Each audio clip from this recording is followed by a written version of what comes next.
Hello everybody, I'm Mark. And I'm Jamie. Welcome to Red Duchess Farm. It's the beginning of greenhouse season. We posted a video a couple days ago of the first plant material coming in. We have a brand new work area that's still a bit under construction, but ready to go for planting this year. And we're going to take you on a little bit of a tour of the work area in the greenhouse. Okay, first off, the most important thing on the list is our new dirt table. What we do here, nice solid tops, we don't get caught on it and whatnot. What we do is all of our dirt will be mixed up, and we mix it by hand, and it will come onto this table. And on this table we fill, as you can see underneath here, we have lots of pots and containers. We'll fill all of our pots, all of our packs, all of our hanging baskets. This table over here is our extension. This will be our transplant table. So when somebody's finally working on the big table, they're not in the way of the person over here that's actually transplanting and planting the plants. And we also have a transplant machine that does 4-pack, 6-pack, that type of thing. And it will sit on the table, or we're going to make a cart for it so that we can run stuff through it. But it gives us a nice big extra work area that we're going to need. Then this year we decided to go with bins. Now I've not got these full yet, but these bins, as you can see, these say tomatoes. So each one of our tomatoes, these are our tags that we have to tag all the product with. If I can get them out without knocking them off. And this year we've got the bins marked so that we know where all our tags are at, and we continue that there with the red and blue on the wall above the sink. So it'll be really nice to be able to walk over here, grab what we need. We can actually pull the bin off if we want to, or we can just take the stuff out. And it will save a lot of confusion. We know exactly where everything's at, and we know exactly how many of everything that we have.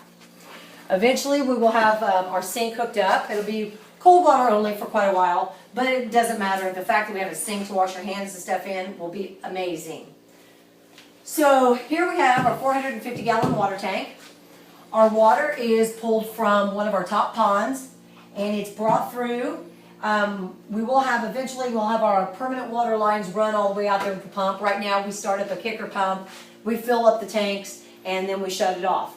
This will last us quite a while, and this way, with it being in here, we can control the fact that it doesn't freeze. We can put if we use fertilizer of any kind, it can go in there, the whole 9 yards. And Mark built this nice sturdy shelf because storage space is just a necessity in life. And this way we can still get into everything we need to, but we've got lots of room to store all of our extra pots, containers, and sheets. Over here, this shelf has been with us for many, many, many years. So we gave it a facelift. And what we have sitting here is the seeder. This is a vacuum seeder. And when we had the great big greenhouse operation, this thing was amazing because if you're running 10, 15 trays of the same thing, you can fill your seeds up in here. The little thing goes back and forth. It sucks up the seed. As it clicks your tray through, which has little squares in it, it drops the seeds right in there for you. If you need to double sow, you just take it and roll it back through. So instead of sitting there trying to work with a homemade seeder that has a little bit of a static electricity issue or doing it by hand, this saves so much time because it's just precise. It just clicks it and runs them through, and it's amazing. So we've still got to get it cleaned up and get the cords all pushed back behind and get it done.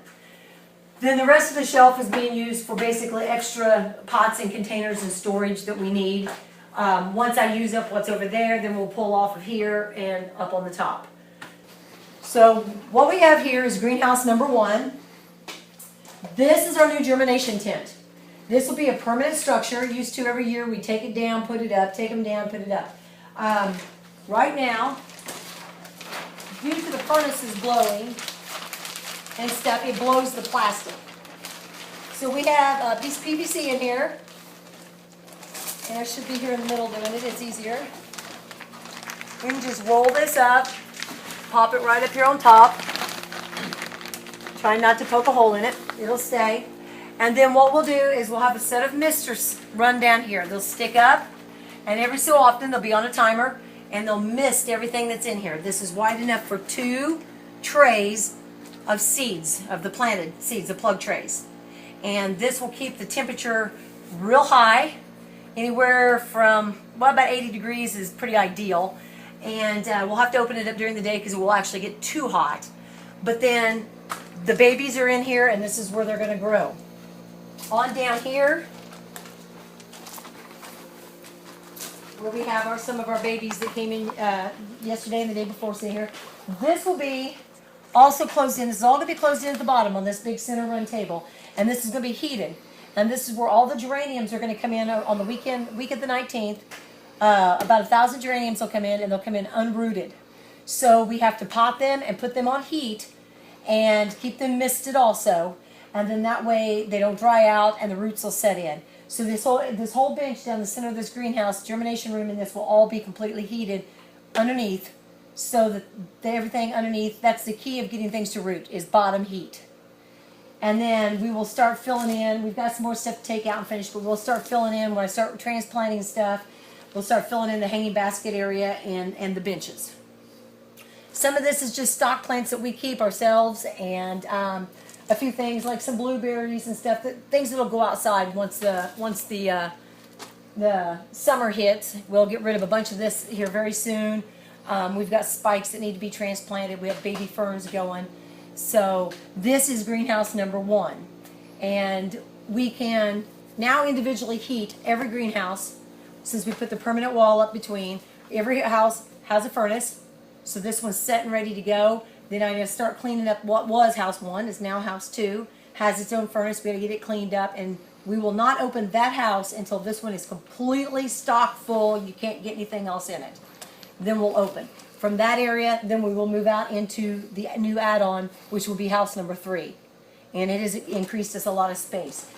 One nice thing about this now is we've always had to deal with hoses. Hoses are a thing in the greenhouse. And instead of running 100-foot hoses all over the place now, if Mark will bend down here, where's it at? There it is. We now have a water system. Each one of the houses now has the upright that comes up. This will have 2 hoses hooked onto it that are just long enough to reach each end of the house on each side. The other house will be set up the same way. And we can shut off these waters from one greenhouse to the other. And that way we can blow out the lines in the winter and only have water where we need it. So that's going to be really nice, because now we're not going to be dragging around so much hose that has a tendency to do that. But when you have to water baskets that are hanging clear up there, this is a short wand, obviously, not one that I use for that. You know, you've got to have some hose. Hey everyone, greenhouse season is just starting. There'll be a lot more greenhouse videos coming up. We'll do a detailed video on the seeder and the transplanter and those sorts of things. But thanks for watching from Red Duchess Farm.